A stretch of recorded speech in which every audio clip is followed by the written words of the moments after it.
Well, it's springtime on the Provo River, April, and we're fishing in the middle Provo, not too far above Charleston.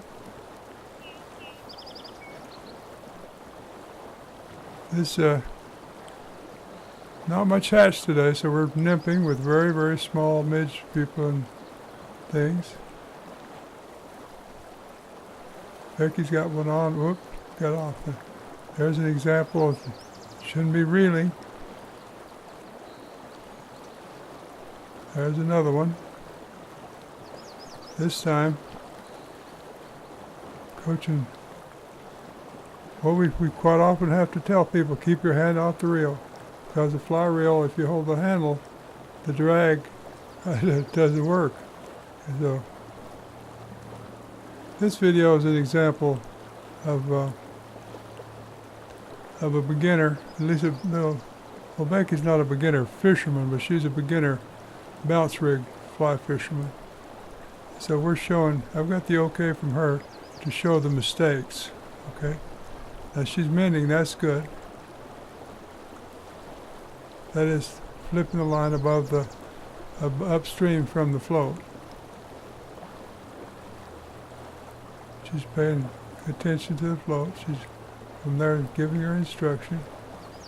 Now, it's not a very good cast. What's wrong there is she's used to casting with a spinning rod. And so this kind of casting it should be one fluid motion. It shouldn't be like, you know, popping your wrist or something like you would with a spinning rod or something. She's used to the spinning rods. But she is mending and watching the drift, and that's working. So we had to work on her casting, but she picked up on the mending right away. A lot of people that we teach, they don't learn the mending. It's just a foreign concept to them. They just don't understand. You want that rig to float down naturally. You don't want the line pulling it to the side and so forth. Now notice she's holding the rod up high, and she's got to hold it with two hands. But no, look, her hand is not on the line. You see the reel turning. That's a fish pulling quite hard, and if she turned the reel, then the rod would go down and have a straight pull, and then pretty sure that the fish would get off. We're using tiny little midge pupa and mayfly nymphs, like a size 20, 22. You just don't pull super hard. You don't horse them in with that, or you lose them. Takes a little patience. Now, it would be better for her as far as landing the fish, if she would keep the bend in the rod, but if she would kind of try to pull the fish out of the current, and that's what I told her. But you know, you have to keep reminding people.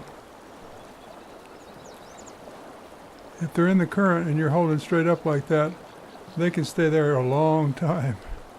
But if you pull to the side and get them out of the current or put them off balance, they're easier to land. Now she's getting it over to the side now.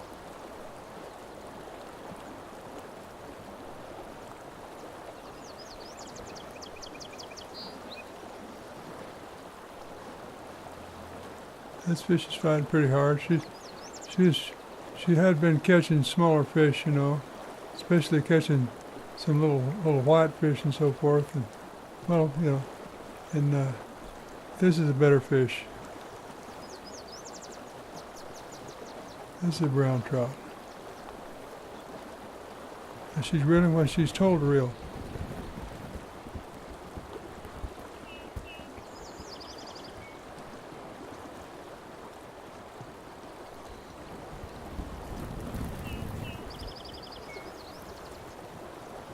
Nice brown trout, about 15, 16 inches.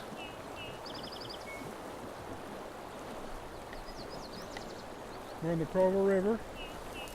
You've been struggling with the casting. Yep. But you got it down pat. Well, I wouldn't say down pat, but I'm a lot better. I'm getting where I can put it almost where I want it. Yeah. And this is her first time with a bounce rig like this. And she's mending. The problem was the casting, and we got that under control. And she was setting the hook a little bit hard, being a Texas girl at the moment. So we had to modify that. Yeah. She's catching these These whitefish, though, that have mouths about the size of a pea, which is pretty good. Pretty good. That thing. big.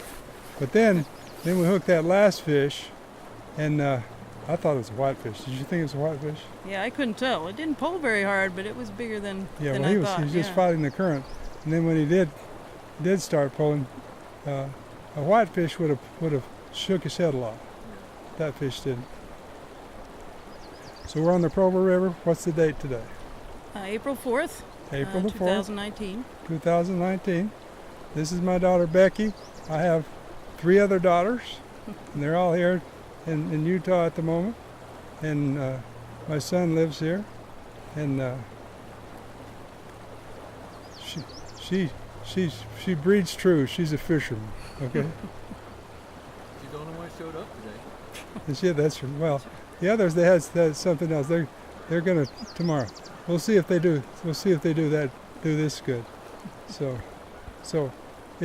what do you think about the idea of well, there goes the geese. What do you think about the idea of fishing at a place where there's no one else around, and there's geese and little muskrats and stuff? How does that sound to you? Yeah, it's beautiful and nice to get away from everything and a lot of nature to look at. And Yeah. we saw some herons today. It's the Yeah. whole experience. This pool has a name. We told you what is it called? Called the Pool of Dreams. It's the Pool of Dreams. Okay. All right.